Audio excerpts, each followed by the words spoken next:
This is TacTixHD here, and after a long wait, you're watching the first episode of my new NHL 12 Billion Dynasty series. The last series went over really well, and I know a lot of you guys have been asking me to do another one. You've been waiting for a long time, and I've been really busy with the NHL Road to Glory series, as well as my FIFA videos and MW3 videos, but I finally decided to start this. So I'll probably be making a video once a week for this, and I made it 15 seasons long this time instead of 10, so it gets a lot harder in the last few seasons. And this one guy who subscribed to me named VizoVids, he's been asking me to be the Ducks, I think probably since the first episode in the last season. So I decided to give him his wish and be the Ducks. It's actually kind of ironic because right now the Ducks are actually sucking in the NHL. I think they're like either last or second last in the West. And they actually just fired their head coach and hired Bruce Boudreau, who got fired from Washington.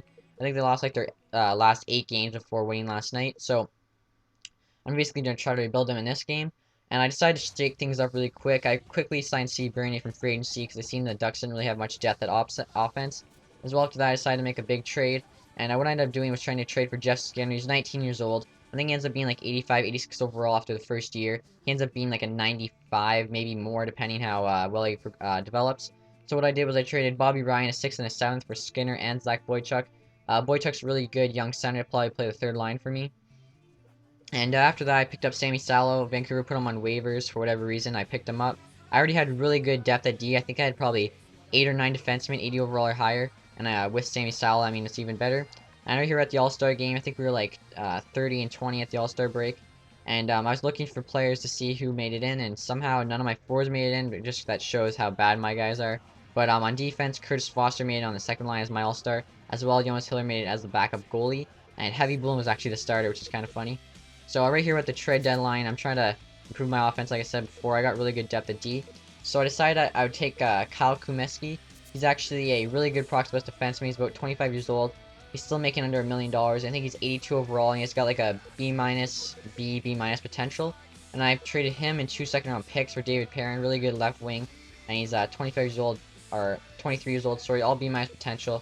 And he'll be really good to play on the top line with Getzlaf and Perry. As well, Kumeski was playing in the AHL because I was so deep at D, and that was a really good deal for me. And after that, I decided just to trade Dan Ellis for Gustafsson, simply because I'd get the same overall goalie, but I'd have a younger backup goalie who can last longer. I'm not sure how long I'm gonna stay with the Ducks. That'll be up to you guys. I want you guys, once the Ducks season is over, I'll make sure to ask you whether or not I should re-sign with the Ducks or sign with a new team, assuming, of course, that the Ducks want me to stay. So right here are the playoffs, and the first round we're playing the Calgary Flames. And they're actually one of the other teams doing really bad in the West right now, so it's kind of surprising that we're playing them. And my HL team also made it to the playoffs. I think they ended the season like 50, 10, and 1 or something. They had a huge season. So I beat the Calgary Flames in the second round. I played the San Jose Sharks, and I'm pretty sure I lose the first 3 games to San Jose Sharks, as you guys can see.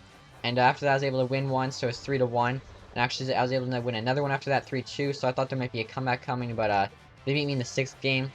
And then in the AHL team, I was on the semifinals and I beat the Hershey Bears. And after that, I made it to the conference finals where I played the Admirals and actually ended up going on to beat them as well. And in the AHL finals, I believe I played the Charlotte, I forget their name, I think the Charlotte Crunch or something.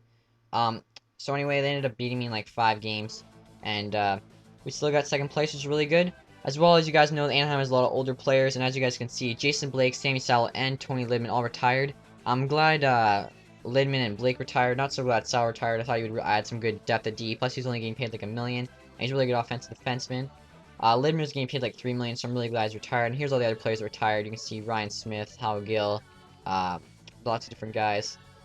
As the years progress, you'll see a lot more names you guys know retiring. So right here is first round of the draft, and I still have my first round pick. Didn't really know who I wanted to draft, though. I had like a mid first round pick. I decided to take this guy named Coda Gordon. He's like 7 offense, 6.5 defense, 7.5 athleticism, and he's from the WHL. So after that, I decided I'd go and sign all the contracts. I did draft, I think, in the 3rd, 4th, and 5th rounds as well. I just took a few guys that looked like they had good potential. And right here I'm signing all the guys. I had a lot of restricted free agents. All my superstars were still signed. I noticed that next year, actually, my top 7 players are all going to be, all of them are going to have their contracts up, and I have to re-sign all of them. So luckily, I think after signing all my players, I think I still had like 25 million in cap space. So that'll help me a lot next year. As well, I dropped Nicholas Hagman. If you guys seen, he was getting paid like $3 million. And he sucks a lot. Somebody else I dropped that was getting way overpaid. He was old, washed up, just playing on the third or fourth line. If you're playing a guy on the third or fourth line, he's making over 3 million and he sucks, I would not do it. For third line, if he's gonna play on the third line, he better also be playing on the penalty kill. And the max I'd pay him is 3 million. On the fourth line, the max I pay is 1 million. I pay like 1 million for all the fourth line guys.